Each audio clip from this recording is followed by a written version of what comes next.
షాదీ ముబారక్ పేరుతో ఇచ్చి మేనమామలాగా సొంత మేనమామలాగా 15 లక్షల మంది ఆడపిల్లల పెళ్లిళ్ళు చేసింది కేసీఆర్ ప్రభుత్వం.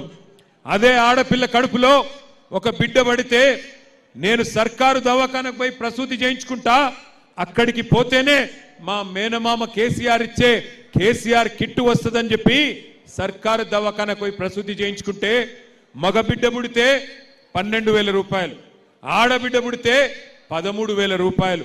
మొత్తంగా తల్లిని బిడ్డను ఇంటి దగ్గర ఎక్కించుకొని మళ్ళా ఇంటి దగ్గర దించొచ్చే సౌలత్ కల్పించిండు కేసీఆర్ గారు.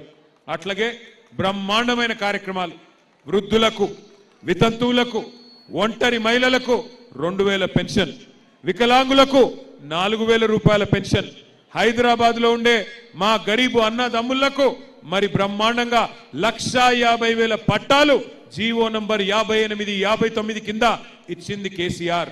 1,00,000 డబుల్ బెడ్రూమ్ ఇండ్లు హైదరాబాద్లో కట్టించింది కేసీఆర్.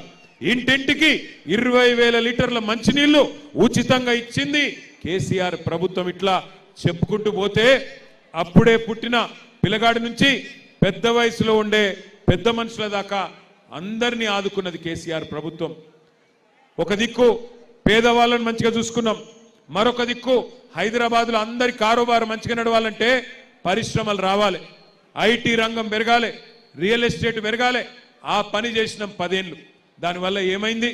లక్షల సంఖ్యలో ఐటీ ఉద్యోగాలు పెరిగినాయి, ఐటీ కంపెనీలు వచ్చినాయి, యాపిల్, గూగుల్, అమెజాన్ ఇట్లాంటి పెద్ద పెద్ద కంపెనీలు వచ్చినాయి. దానివల్ల లక్షల సంఖ్యలో ఉద్యోగాలు వచ్చినాయి. మరి లక్షల సంఖ్యలో ఉద్యోగాలు వస్తే హోటళ్లు మంచిగా నడిచినాయి, మిగతా దుకాణాలు మంచిగా నడిచినాయి. 10 ఏళ్ళు రియల్ ఎస్టేట్ బాగుండే అంతా